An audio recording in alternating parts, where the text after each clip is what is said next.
Boa noite, boa noite, boa noite. Já vamos começar nossa live. Já vai começar a live, onde hoje nós vamos falar sobre oclusão. Nós vamos falar também sobre a visão e o porquê desses assuntos serem tão importantes para a prática clínica do fisioterapeuta. Então, já deixando aí, deixa eu escrever aqui para marcar, enquanto o pessoal vai sendo notificado, calma aí. Boa noite, Adri, saudade. Só um instantinho. Deixa eu escrever aqui, visão e oclusão para Aninha, boa noite. A prática clínica do fisioterapeuta. Calma aí. Do fisioterapeuta. Opa. Pronto. Deixa eu fixar. Ok, vamos lá. Boa noite então, gente. Vamos lá, tem muita gente aqui que eu ainda não conheço. Você que ainda não participou de alguma live comigo, já fala aí primeira vez ou não, e diz de onde você é, quanto tempo de formado. Vamos lá, diz aí pra mim de onde você é, só pra eu te conhecer um pouquinho mais, antes da gente chegar realmente nesse caminho de ouro. E eu quero já de antemão te falar sobre o porquê que eu tô chamando isso de caminho de ouro. Porque na sequência aqui que eu for explicar para você, você vai ter a oportunidade de entender os marcos que devem estar presentes no seu tratamento. Independente, qualquer dor, ouve só o que eu estou te falando, qualquer dor que você venha a lidar no teu consultório, a maneira de raciocinar será a mesma. Então, por mais que eu venha aqui a falar, entre aspas, de condições que podem estar relacionadas a cervicalgia, dor no ombro, dor na TM, seja lá o que for, é importante você entender que, entendendo a lógica ali do raciocínio, você consegue resolver inúmeras condições clínicas. Rafael de Arapiraca, Alagoas. E vamos lá, então vamos começar a esquentar aí toda a nossa turbina e vamos começar realmente a esquentar a mente para realmente trazer esse assunto pra gente. Vamos lá, boa noite, Xará. Boa noite, Leozão. Então vamos lá, gente. Primeira coisa que eu quero já pedir para você, aqui embaixo tem o símbolo do direct, ok? No meu dedinho aqui, o símbolo do direct. Eu quero te pedir para clicar nele, eu já estou fazendo isso aqui junto com você, e chamar quem você conhecer aí que seja fisioterapeuta para se juntar a nós aqui, tá? Então já fica aí o convite para a gente já marcando o maior número de pessoas possível para essa nossa live. Vamos lá. Já marquei aqui uns 20 pessoas e vamos começar. Vamos lá, primeira coisa que você tem que entender. Como que uma dor, ela surge? Vamos lá, você tem que começar a entender que o nosso corpo, ele não foi preparado ou programado para viver com fenômenos dolorosos. Nós iremos fazer de tudo, para que a dor não apareça. E o nosso corpo, ele só vai sentir dor realmente quando a condição de adaptação não conseguir mais ser promovida. Então, quando a gente encontra um paciente que esteja com um quadro clínico de dor, esse paciente é o que mais nós devemos nos preocupar. Por uma razão bem simples. Aquele corpo que está apresentando uma dor está dizendo, olha, eu não consegui aqui me ajustar para que essa dor seja eliminada. Eu não consegui aqui me adaptar, me desviar para cá, para lá, e essa dor acabou surgindo, porque eu não consegui adaptar. Comece a entender esse ponto. O corpo fala, olha, eu não tenho mais para onde correr, e aí não tem mais jeito. A articulação que recebe maior parte daquele estresse, a articulação que tende, sob efeito crônico, já apresentar alguma degeneração, e assim por diante. Mas vamos lá. Quando eu falo para você, olha, o corpo, ele não teve mais como se adaptar. Eu estou falando que o corpo, ele perdeu a sua capacidade, principalmente no contexto da dor, da livre movimentação. Significa dizer que o nosso corpo, quando o corpo do nosso paciente, quando chega com dor, ele é um sinal de que o músculo entrou em tensão, esse músculo impediu determinada mobilidade, restringiu capacidades de adaptação, e aí o corpo começou a sofrer. Só quando a gente entra dentro desse aspecto, é fundamental entender que o que é o padrão, vamos dizer assim, de normalidade diante daquilo que a gente observa. Leonardo, como assim? Explica melhor isso daí. Padrão de normalidade? É isso mesmo. Vamos lá.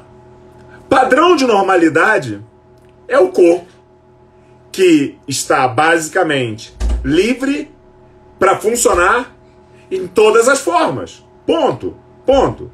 Então, quando nós falamos isso, é primeiro necessário identificar o seguinte: olha, pode ser que você, pode ser que eu, pode ser que várias pessoas hoje estão naquele cenário onde possuem problema e não sabem.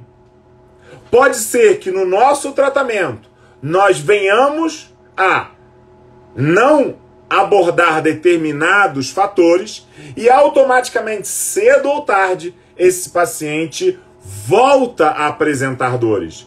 Por uma razão bem simples.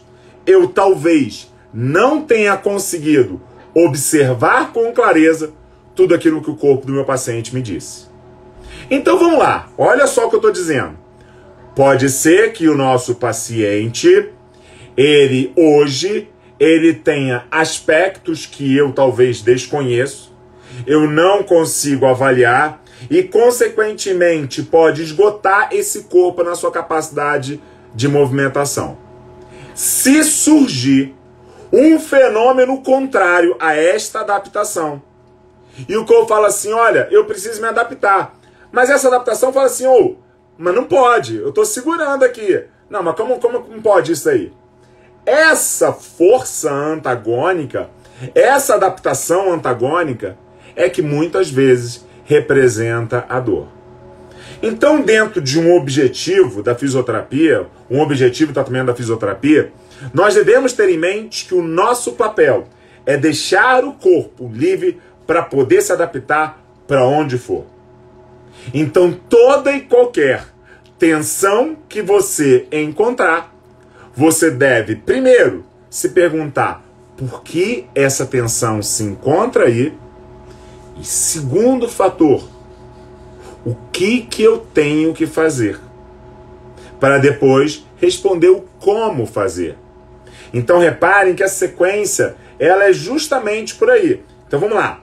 Primeiro, entender a linguagem do corpo, de tal forma que se eu tenho algo que me perturbe, o meu corpo vai se adaptar, às vezes através de tensões musculares à distância, seja o que for, e a partir do momento que o corpo ele se adapta com essas tensões musculares à distância, ele vai diminuindo a sua possibilidade de adaptação a inúmeros estresses que nós podemos vir a ter. Ficou claro isso daí para você? Ficou claro? Então repare, eu tenho então que começar a compreender que a minha análise diante do meu trabalho tem que ser sempre pensando em um aspecto neurofisiológico. Significa dizer, não é importante para mim, na minha conduta, ali no momento, entenda isso, ali no momento, pensar em alterações e em compensações crônicas. Eu tenho que visar e observar principalmente aspectos qualitativos, aspectos neurofisiológicos ligados à contração do músculo. Ou seja, eu não estou falando aqui de avaliar flexibilidade, que a análise da flexibilidade você envolve a análise de outros fatores, como, por exemplo, deposição de tecido conjuntivo nesse músculo, as estruturas capsulares, as estruturas articulares, uma série de coisas. Quando você quer analisar o estado de contração de um músculo, será simples e você deve levar em consideração, acima de tudo, o estado de tensão através de uma qualidade do movimento. Então perceba, você já deve começar a levar em consideração uma diferença no teu mecanismo de análise. Na tua avaliação, você deve contemplar, atenção a isso que eu estou dizendo, na tua avaliação você deve contemplar, acima de tudo, aquilo que vai ter efeito a longo prazo. Você deve contemplar aquela tensão muscular que ali se encontra presente, que vai ter repercussões crônicas.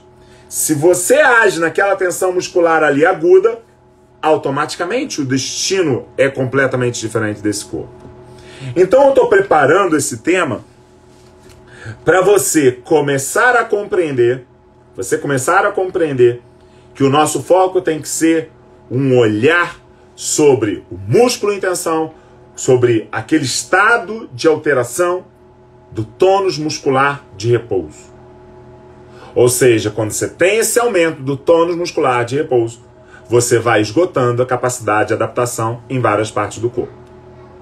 Daí, a gente já começa, inclusive, a interpretar inúmeros recursos. Às vezes um recurso que foi feito lá à distância, mexeu lá na unhazinha, tô brincando, né, o dedo mindinho do pé, aí, poxa, deu melhora? Pô, sim, porque você ofereceu ao corpo uma capacidade de adaptação a mais. Então, o que eu quero aqui, inclusive, reforçar é não ficar preso, entenda bem o que eu vou dizer agora, não ficar preso naquela visão cartesiana. Atenção, aquela visão cartesiana de que você tem que definir uma causa. Não existe isso. Se o paciente está com dor, é bem provável que ele tenha inúmeras causas. O simples fato de você ter gerado um alívio da dor não significa necessariamente que você foi completamente efetivo na sua abordagem de tratamento daquele paciente. Tá fazendo sentido aí, gente? Joga um joinha aí pra mim se está fazendo sentido para você o que eu tô dizendo. Então, reforço aqui a tua visão, o teu raciocínio clínico de não ficar preso, atenção, unicamente no alívio da dor. Guarda bem isso. Não fique preso unicamente no alívio da dor.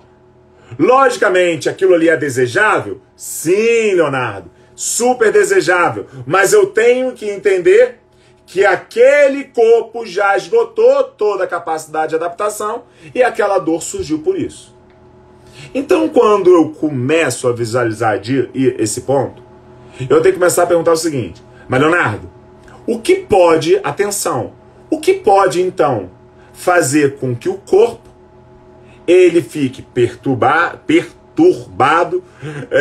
dentro dessa visão?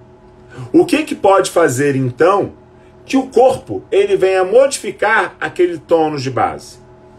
E aí a gente vai entrar em dois elementos, existem vários, existem os alimentos pressóricos abdominais, existem as questões renais, existem as influências podais, existem as influências mesmo cutâneas, existe a influência da oclusão, existe a influência da visão. São inúmeros fatores que podem alterar o estado de repouso de um músculo. Agora, atenção no que eu vou dizer agora. Primeiro, então, é considerar que um corpo com dor é um corpo incapaz de se adaptar, beleza? Um corpo com dor é um corpo incapaz de se adaptar. Primeira regra que você deve ter. Segundo aspecto que você deve entender. Esse corpo, ele tem uma prioridade hierárquica. Leonardo, explica melhor isso daí. Deixa eu trazer um exemplo aqui para ficar bem fácil para você entender. Imagine que eu venha aqui e comece a beliscar o meu rosto aqui. Cara, tá incômodo esse beliscar, eu vou aqui e inclino meu corpo para cá. Beleza. Aliviou. Quando você beliscou aqui, Leonardo, deu um alívio. Beleza. Se eu for agora do outro lado, atenção, se eu for agora do outro lado e der um beliscão ainda mais forte, o que vai acontecer? O meu corpo, a minha cabeça, vai tender a fugir para esse outro estímulo. Significa... Fiquei feio pra caramba aqui, né, gente? Meu Deus, olha só. Vamos lá. Significa dizer o seguinte, olha, não foi esgotado esse estímulo. Esse estímulo, ele continua existindo. Só que teve um mais forte que exigiu a prioridade de conforto. Então o teu corpo, primeiro, ele vai se adaptar sempre para impedir que a dor surja. E segundo, haverá uma hierarquização. Significa dizer que o corpo, a partir do momento que você resolve um problema, ele vai se adaptar, talvez em outra direção. Ele vai se adaptar para uma outra prioridade hierárquica. Então, repara que você apenas... parou de doer, porque eu tirei aquele beliscão mais forte. Tudo bem. Mas isso não significa dizer que eu não tenho outro beliscão do outro lado. Se você conseguir compreender isso que eu estou falando, você chegando nessa segunda regra aí, dessa visão hierárquica... Só um instantinho, meus amores. Essa tua é Tati o. Ah, tá bom, o papai já vai lá. O papai tá na live, tá, meus amores? Meus filhotes ficam querendo aparecer, gente, mas agora eu não pedi pra eles, não. Eu tô aqui com minha esposa, deu uma saidinha, eu tô com meus filhotes aqui. Aí eu falei, espera um pouquinho, não entra não, vamos lá. Então, gente, olha só. Olha só então o que a gente tava falando. Então você vai ter essa lei aí do conforto, tudo bem? Essa segunda lei, que é a lei da hierarquização. Então significa dizer que você, pensando na hierarquização, você não pode simplesmente se fixar numa resolução de um problema, de um único problema, eliminação da dor. Gente, fez sentido isso para você? Se você puder digitar aí fez, te agradeço. Além do joinha, só para eu saber realmente se você está compreendendo o que eu estou querendo dizer, tá? Então vamos lá. Primeiro, conforto. Segundo, hierarquização. Se você simplesmente eliminar a dor, não significa que você trabalhou a segunda regra, ok? Não significa que você trabalhou a segunda regra, que é a regra da hierarquização. E aí, quando eu chego agora na hierarquização, a gente vai entrar no ponto, atenção, a gente vai entrar no ponto de começar a considerar, ok, Leonardo, mas como eu posso identificar todos os fatores? Como eu posso identificar, olha, se for uma questão de pele, se for uma questão emocional, esqueci de falar, que pode mudar esse equilíbrio corporal, se é uma questão pressórica abdominal, tudo isso a gente tem que considerar. Então a gente vai entrar aqui falando de dois sistemas que automaticamente tendem a imputar uma necessidade de adaptação do corpo e automaticamente limitar determinados aspectos.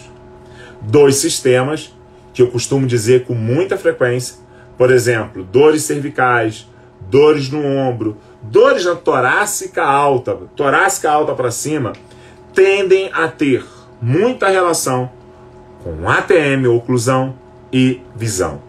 Tá? Ah, Leonardo, eu conheço outro. Tudo bem, pode até ter. Mas dentro da minha prática clínica, eu encontro uma correlação muito forte de problemas de ombro, problemas de pescoço cervical, problemas de membro superior ou mesmo torácica alta, correlacionados com problemas da oclusão e problemas da visão. Leonardo, explica melhor isso daí. Para poder explicar melhor, gente, a primeira coisa que eu tenho que fazer com você é o seguinte: te explicar parte desse procedimento da visão, como a visão normalmente funciona.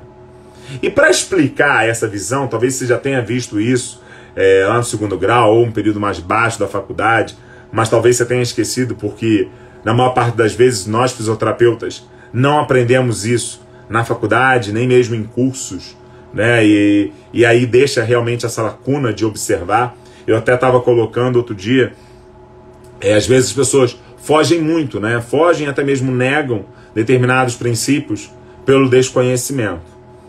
Poxa, essa área eu não domino tanto.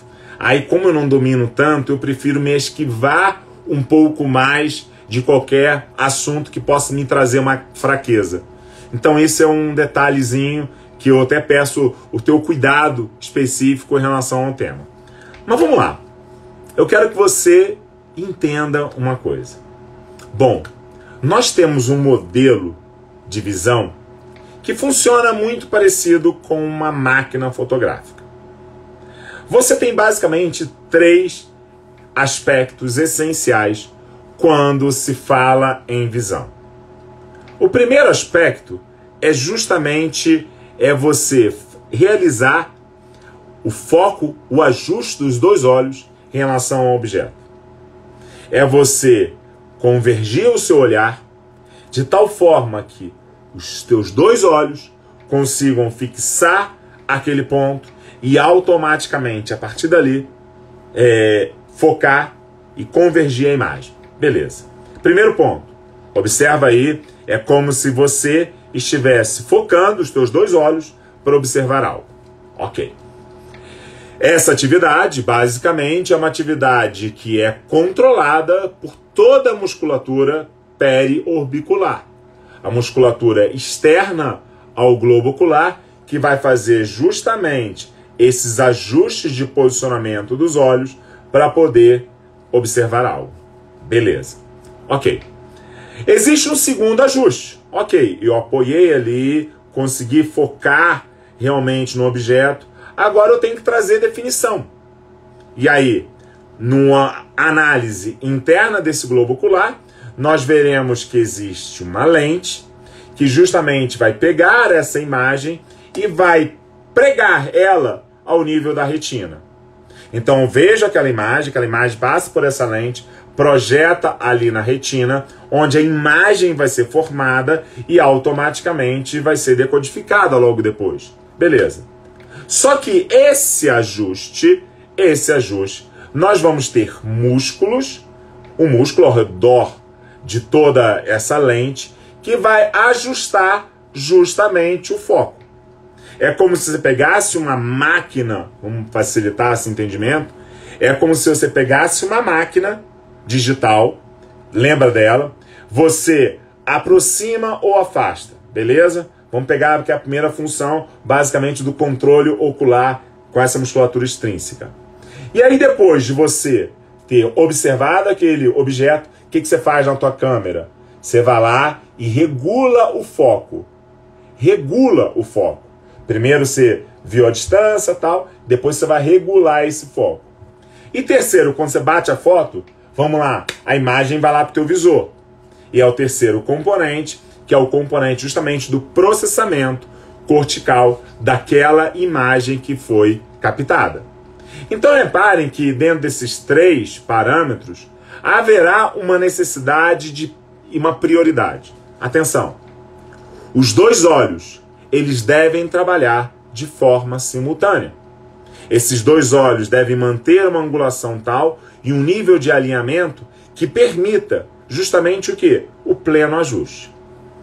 Só que você vai entender daqui a pouco comigo, atenção, agora começa a vir um pulo do gato. Você vai entender daqui a pouco comigo que a partir do momento em que eu entendo que na função dessa visão eu tenho ali a necessidade de manter os meus olhos plenamente livres para captar uma imagem, atenção essa parte.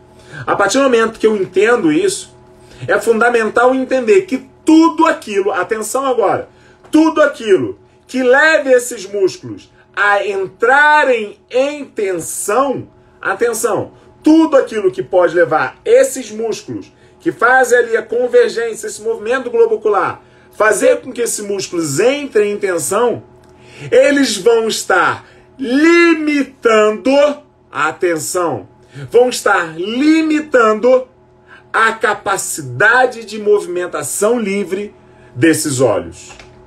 Significa dizer que em determinado momento eu precisaria encontrar uma sincronicidade desses olhos e automaticamente o que acontece? Eu não tenho. Os olhos, eles não conseguem dissociar. E atenção agora, se eu não estou conseguindo dissociar os meus olhos, atenção, se eu não consigo dissociar mais os meus olhos para observar um objeto aqui ou ali, porque existem tensões ao redor desse globo ocular, o que vai acontecer agora é que eu vou ter preferência o quê? Movimentar a cabeça sobre o pescoço. E não fazer apenas um movimento simples do globo ocular para poder observar algo. Por que eu não vou observar, Leonardo? Porque existem tensões ali. Existem elementos que impedem aquele globo ocular de se mover livremente. Beleza. Estão conseguindo acompanhar o raciocínio aqui comigo? Diz aí um sim ou não. Estão conseguindo acompanhar o raciocínio? Então começa a observar uma simples adaptação dentro desse padrão de movimentação ocular pode limitar a capacidade dos olhos de ter essa boa binocularidade. Ok? Eu perco essa minha binocularidade. Se eu perco a minha binocularidade, atenção, a gente pode ter uma questão de uma visão dupla. Então deixa eu te mostrar de forma bem simples o que eu estou querendo fazer. Eu quero que você faça um teste aí para mim. Eu quero que você faça um teste bem simples. Você vai manter a sua cabeça reta, tudo bem? Você vai manter a sua cabeça reta. E eu vou querer que você olhe para um ponto aqui, ok? Sem rodar a cabeça, atenção, sem rodar a cabeça. Eu vou querer que você olhe para a direita e depois olhe para a esquerda, tudo bem? Eu quero que você olhe para a direita e depois olhe para a esquerda, com a cabeça parada, tudo bem? Faz lá, uma vez para o outro lado, outra vez para o outro. E agora que eu vou querer que você coloque é o seguinte, vamos lá. Você sentiu naturalidade nesse movimento? Responde para mim. Você percebeu naturalidade nesse movimento? Sim ou não? Você percebeu que foi natural ou se sentiu incômodo? Eu, por exemplo, quando eu faço esse movimento, quando eu vou movimentar meu olho para a esquerda, eu sinto que parece que tem uma travinha. Eu não consigo dissociar tanto. Estou até trabalhando muito exercício em casa, para isso. Já melhorou muito. Mas eu sinto ainda uma certa limitação e uma certa dificuldade. Quem conhece meu histórico clínico aí sabe o que eu estou dizendo. Aí, vamos lá, eu não sei se esse não aí eu não sentiu nenhuma dificuldade, mas tudo bem. Vamos lá. Se você não conseguiu testar, experimenta às vezes o quê? Bota um dedo na frente, olha para um lado, olha para o outro e observa. E aí, o que eu quero realmente reforçar é o seguinte, eu não sei se não, gente, agora eu tô confuso. Se não é, Léo, não senti nenhum desconforto, ó, não consegui, eu não sei, tá? Perdão, porque eu esqueci. Não foi natural ou foi natural, Adri, coloca aí. A Débora colocou, dificuldade. Então, reparem, a partir do momento em que tem essa eventual dificuldade, o que acaba acontecendo, atenção, que parte dessa mobilidade pode estar apresentando ali restrições. Olha aí, mas isso daí já é o ponto. Não foi um movimento confortável, mais difícil para a esquerda. Exato. Isso já pode indicar, atenção, isso já pode indicar que você tenha alterações dentro desse plano visual. E aí, quando você coloca isso, se você teve dificuldade, é bem provável. Atenção ao que eu vou falar. Se você teve dificuldade, é bem provável que na hora de mexer a cabeça, você não vai querer dissociar, porque o teu corpo entende que aquele movimento é mais difícil. Tá fazendo sentido, gente? O teu corpo vai entender que aquele movimento, ele é mais difícil. E automaticamente ele vai ter predileção para utilizar músculos do pescoço e da cabeça para a realização dentro desses movimentos. A Ana colocou ali, estou com tensão na cervical. E aí depois a gente pode até trabalhar um pouquinho isso, Ana. Eu não sei se já estava antes ou a atenção apareceu agora, mas eu pedi só um testezinho rápido. Algumas pessoas falam assim, senti até uma tensão no olho, parece até tensiona a meninge e tal. O que é isso, Leonardo? Mas vamos lá, vamos continuar aí. E o mais interessante agora é o seguinte, Léo, qual a repercussão disso? Qual a repercussão disso? Então deixa eu trazer para vocês um trabalho, eu li esses dias, é um trabalho de 2016, se eu não me engano. Depois quem quiser me pede lá no privado, no direct, que eu mando esse artigo. Mas é um trabalho bem interessante. Eles fizeram o seguinte, eles foram testar o equilíbrio corporal de algumas pessoas. Eles foram testar o movimento, o equilíbrio corporal de algumas pessoas. Mas aí o que eles fizeram nesse teste? Eles avaliaram os movimentos sacádicos, que é justamente acompanhar pontos para um lado e para o outro, ok? Nesse movimento e fazer com que o olho se movimentasse, tá? Em movimentos desse tipo, tá? E o outro de busca. Ficava mais ou menos ali a 1 metro, essa visão, e botava para o alto, para lá, e movimentos alternados. A pessoa tinha que buscar com o olhar. Só que o que eles fizeram? Primeiro, durante 30 segundos, registraram a posição da pessoa. Olho parado, focando um objeto lá na frente, com um ponto lá na frente. Beleza. Registraram toda ali a análise do equilíbrio daquela pessoa, os pés ali a 30 graus, ligeiramente afastados. Aí registraram ali todo o equilíbrio. E depois, 30 segundos, olhos fechados. Olhos fechados. Ok? Observaram também nesses olhos fechados. Depois, o que fizeram? Fizeram esses dois grupos. Né? Então, repara, é como se uma primeira situação fosse uma condição de controle e a segunda situação seria experimental. Agora, fazendo um exercício, ou os movimentos sacádicos ou os movimentos de busca. E aí ficava um tempo fazendo esse exercício e depois, na sequência, fechava os olhos e testava novamente o equilíbrio dessas pessoas. E o que eles perceberam? As pessoas que fizeram os exercícios, movimento sacádico e os outros, apresentaram uma melhora no equilíbrio tônico-postural. A área de distribuição do peso oscilou menos.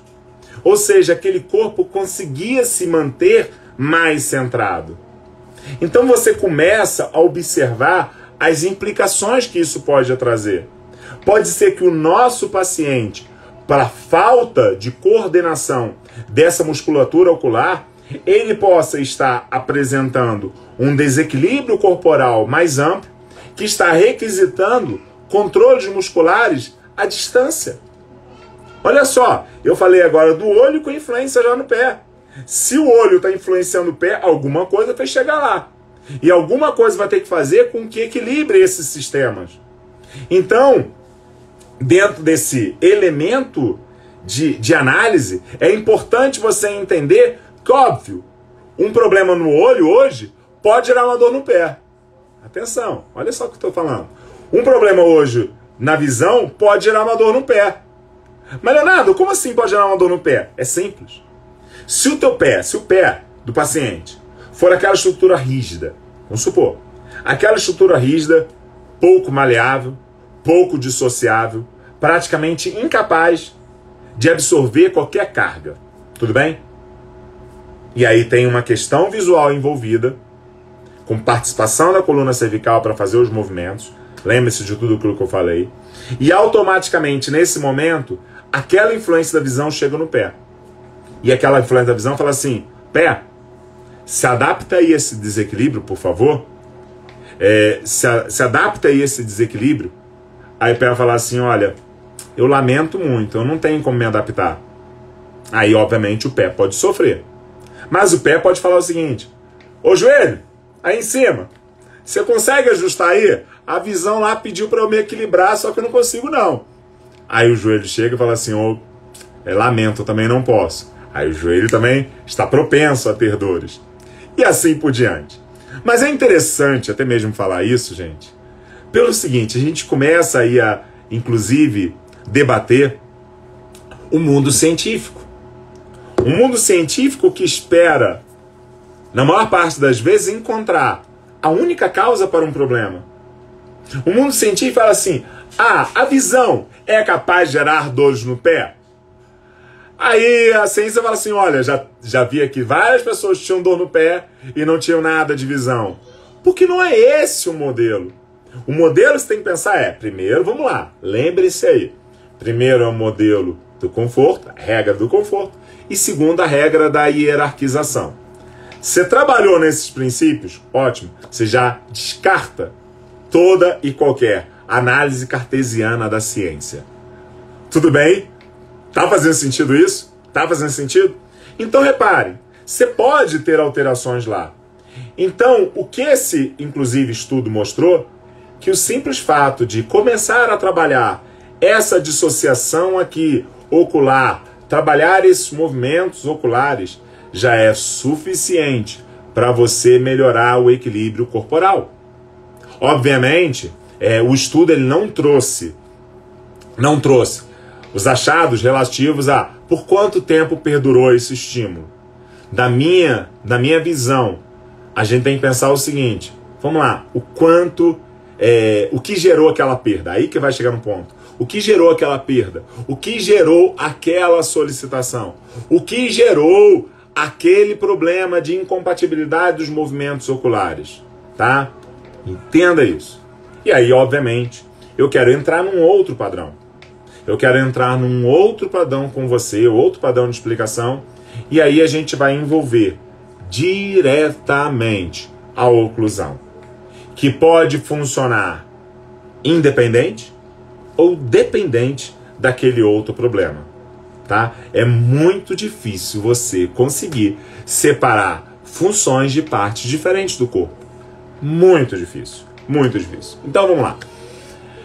Quando a gente fala de oclusão, repara que vão existir alguns pontos que são muito comuns.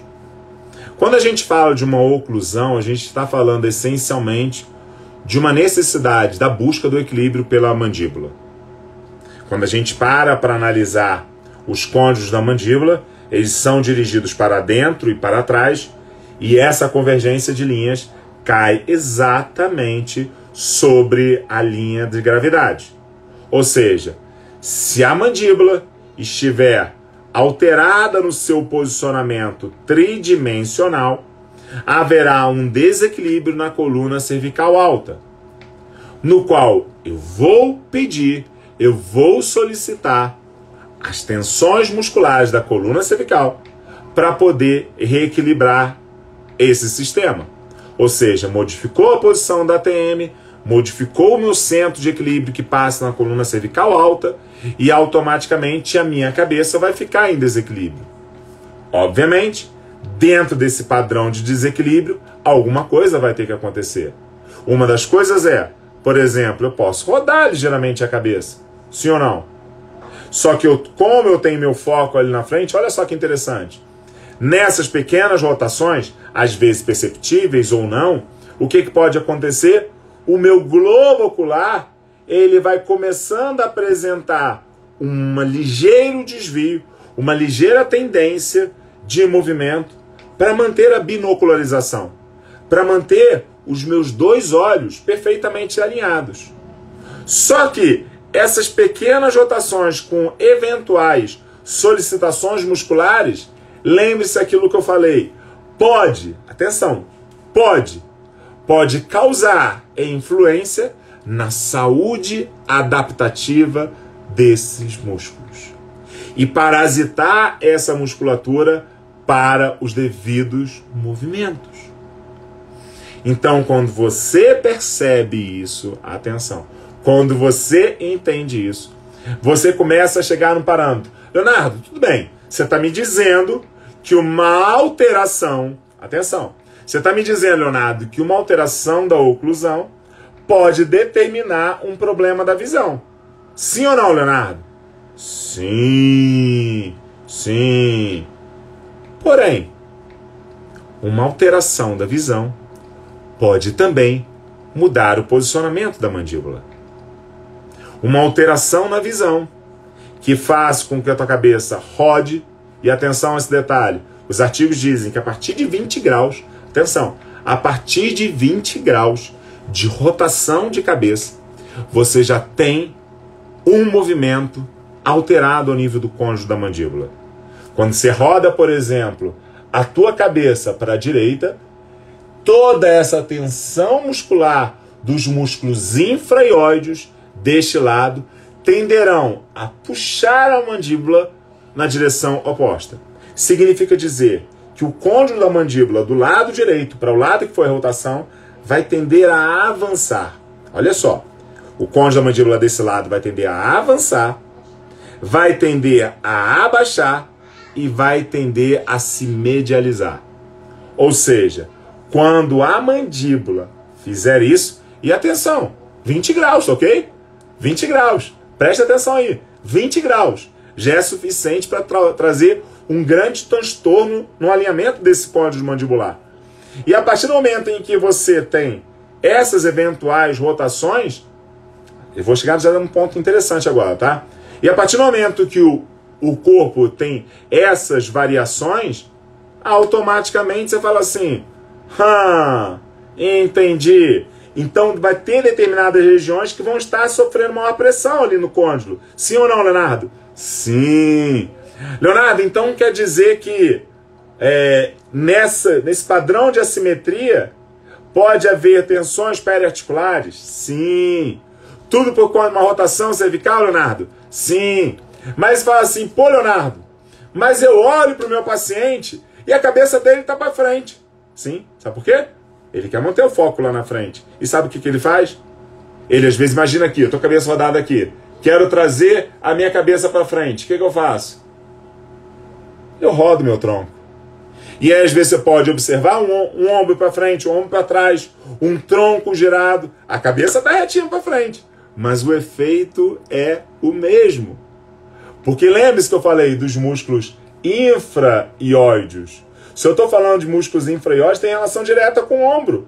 Se teu ombro está para frente ou está para trás, a relação vai ser invertida, mas vai dar o mesmo impacto. Ou seja, não é simplesmente você tá vendo a cabeça ali reta para frente. Não. Se os ombros estiverem para frente, para trás, mais elevado, mais abaixado, isso já pode ser um fator de perturbação ao nível da oclusão e ao nível da visão. Então você começa a entender aí que a tua análise de movimento, a tua análise do teu paciente deve compreender realmente uma análise completa. Você deve ser capaz, atenção, eu vou falar, você deve ser capaz de interpretar todo e qualquer sinal de modificação no tônus muscular de repouso. E essa identificação, ela não vai conseguir ser alcançada através de avaliação de flexibilidade. Então eu quero já deixar essa dica para você. No treinamento do método SIM, Saúde Integrativa para fisioterapeutas, eu normalmente ensino ao fisioterapeuta de como realizar esses testes e identificar a qualidade dos tecidos e saber interpretar cada um dos achados. Mas para você que ainda não fez o método SIM, tá? O que eu te recomendo é começar a ter suavidade na sua mão na hora de avaliar. Significa dizer o seguinte, na hora de você avaliar o teu paciente, evite avaliar aspectos crônicos, ou seja, foque a sua avaliação na identificação daquele estado de contração do músculo. E esse estado de contração do músculo, ele só é plenamente perceptível a partir do momento em que você avalia o movimento de forma lenta, procurando sentir a qualidade daquele movimento. E não simplesmente chegar, não, isso não. Tá? Procura, acima de tudo, avaliar lentamente, perceber o movimento. Se você sente o movimento mais difícil, de um jeito que de outro. E aí vamos lá. Eu desenhei, que talvez seja a tua pergunta. Leonardo, mas quando é que eu identifico se é visão? Leonardo, quando é que eu identifico se é oclusão? E aí chega uma observação interessante. Os músculos da visão, eles estão diante de um equilíbrio tônico muito maior dos músculos anteriores do corpo. Os músculos da oclusão vão guardar uma relação mais importante com os músculos posteriores do corpo. Ou seja, os músculos da visão, eles vão ter uma participação muito clara, impedindo alguns movimentos do corpo para trás, e os músculos relacionados à oclusão vão estar impedindo os meus movimentos anteriores do corpo.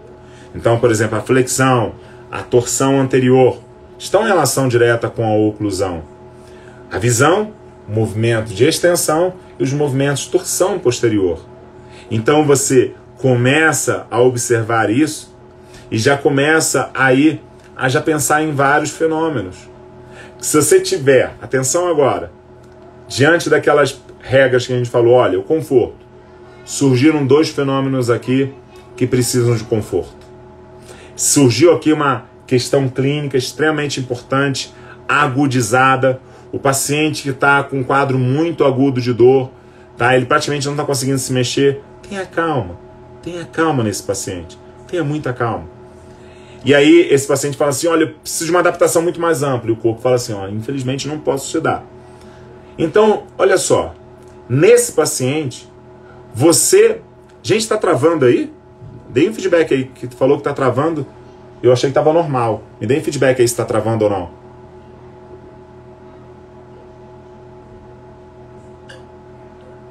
Me dá o feedback aí se está travando ou não, gente. Por favor. Então, observe bem isso que eu estou falando. Eu vou continuar aqui porque... falou que não, então tá beleza. Adri, dá uma olhadinha aí, vai para outro lugar, Adri. Então é o seguinte.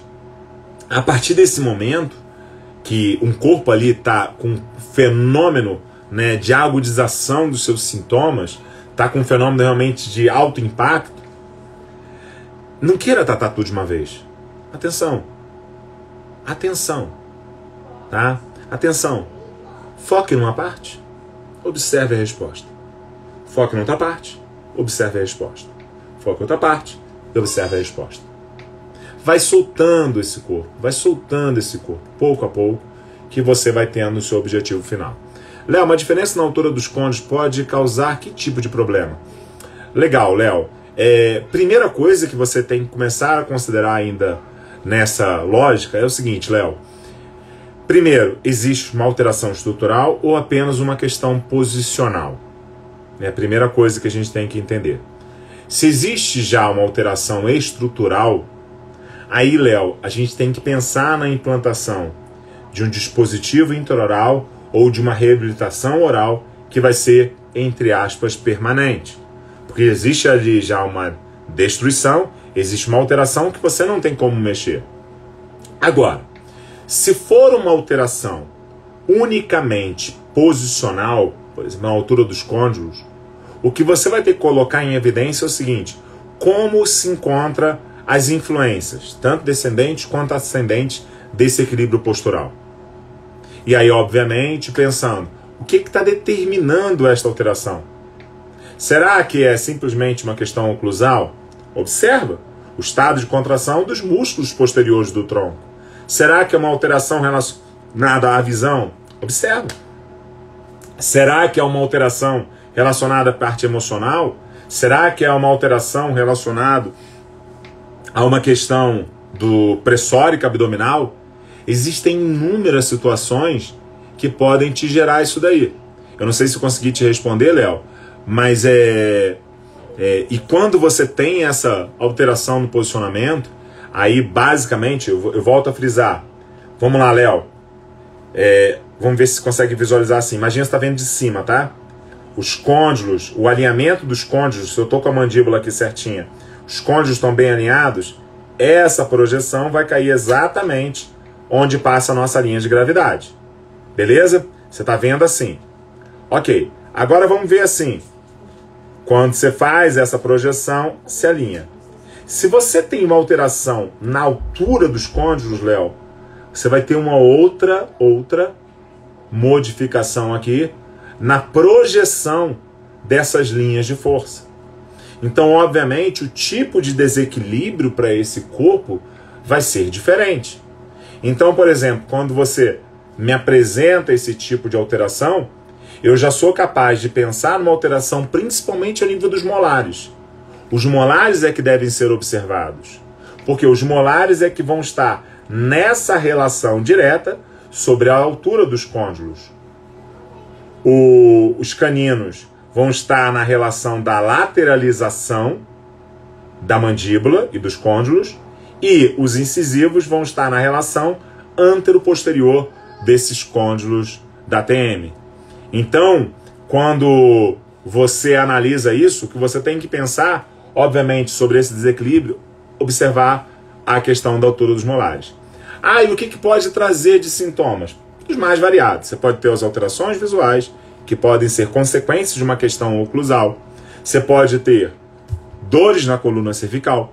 Você pode ter dores nos ombros e assim por diante. É difícil a gente fechar, entendeu, Léo? É difícil. Pode, amigo, pode. Mas entenda, Léo, só pra gente fazer até mesmo uma síntese daquilo que a gente falou. O corpo vai sempre priorizar o conforto. Raramente, Léo, raramente a dor é oriunda de um único fator. Eu vou repetir. Raramente uma dor é oriunda de um único fator. Então, que às vezes que acaba bagunçando todo o contexto científico é isso, entendeu? Porque o meu paciente ele pode ter uma história de um trauma. Ele pode ter uma história de uma cirurgia abdominal. Ele pode estar com uma história de uma gastrite.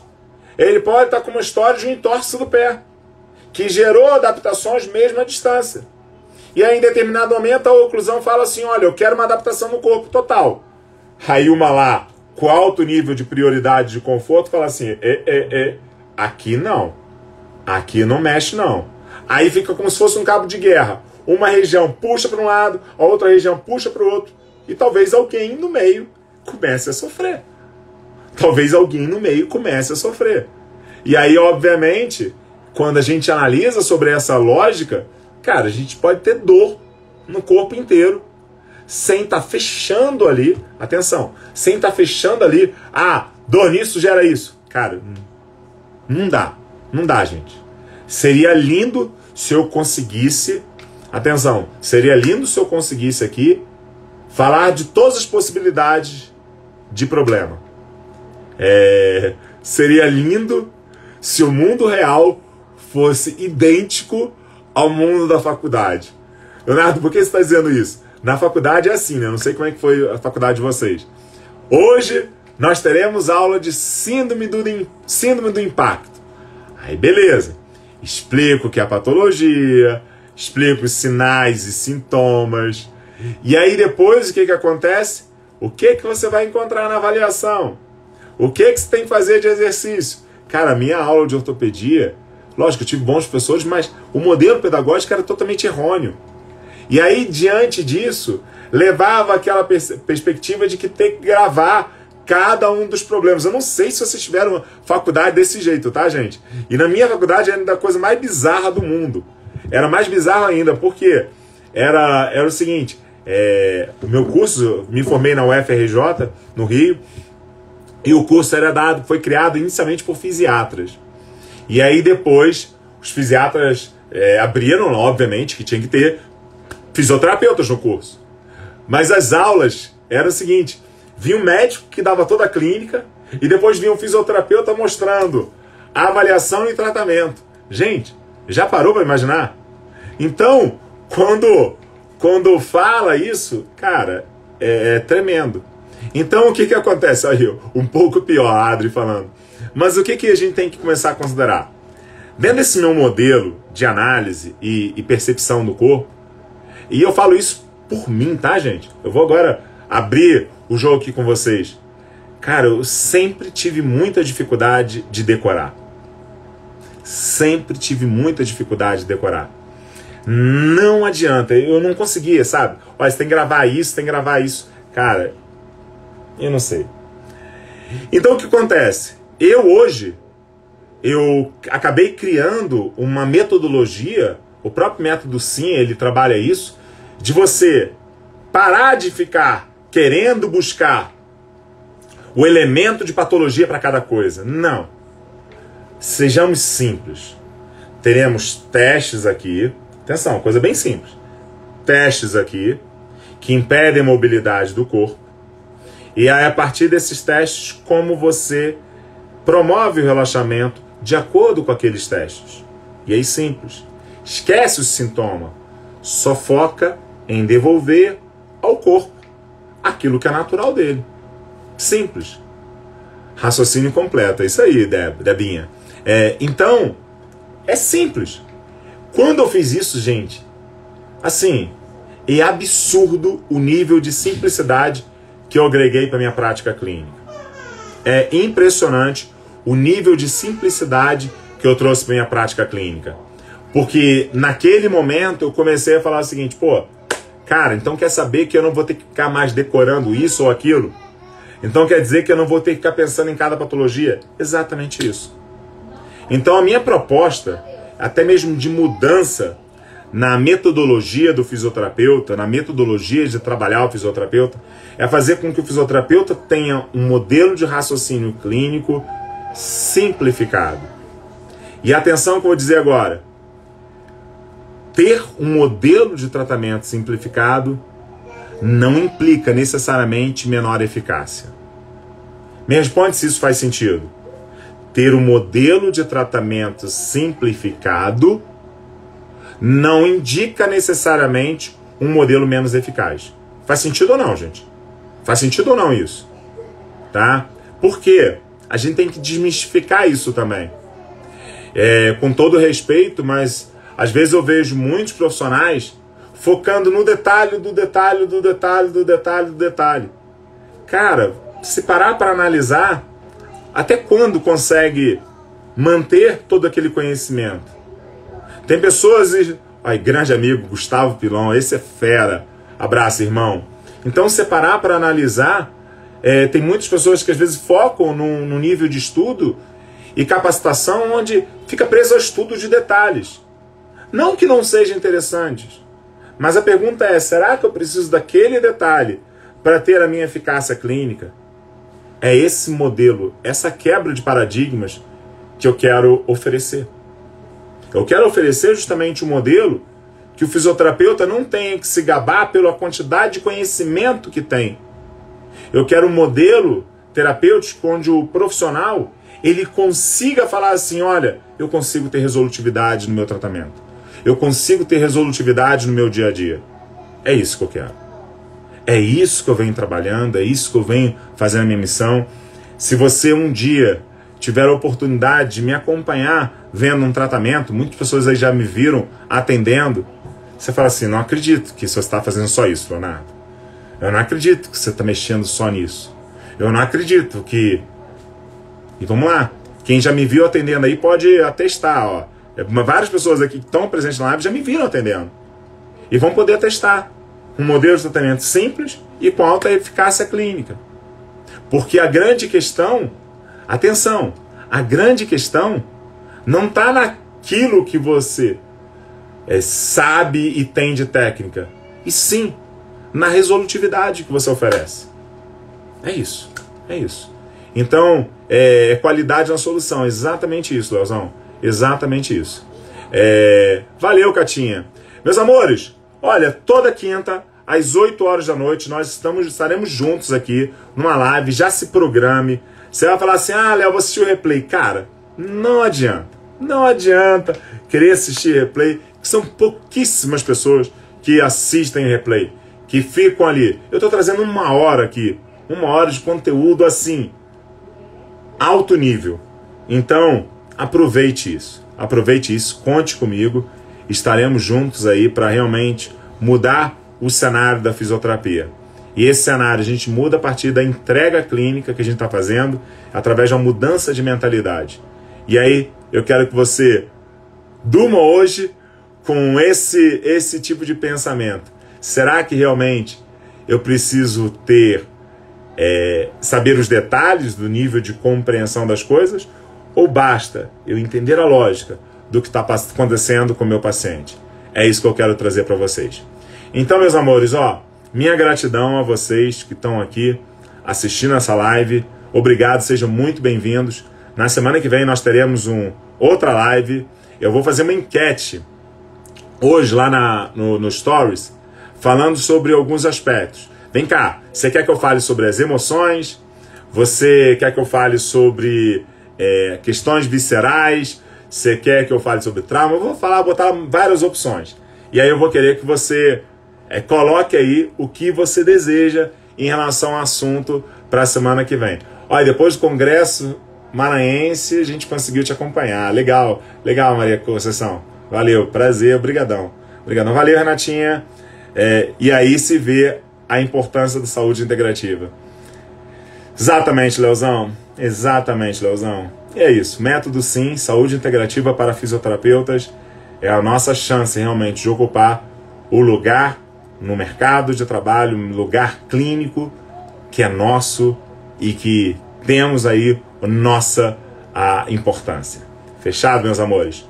Olha, beijo bem grande. Gustavão, galera, quem não segue esse cara, é um irmãozão meu também, um cara que tem a mesma missão, Gustavo Pilon. Sigam ele, muitos de vocês talvez já conheçam, mas sigam esse cara, que esse cara é tremendo e tá junto aí dentro de um grupo de fisioterapeutas com a missão realmente de levar a fisioterapia a outro nível. É a galera do bem, e a gente fala isso, é a galera do bem. Então, cola que vocês vão ver que vocês não vão se arrepender.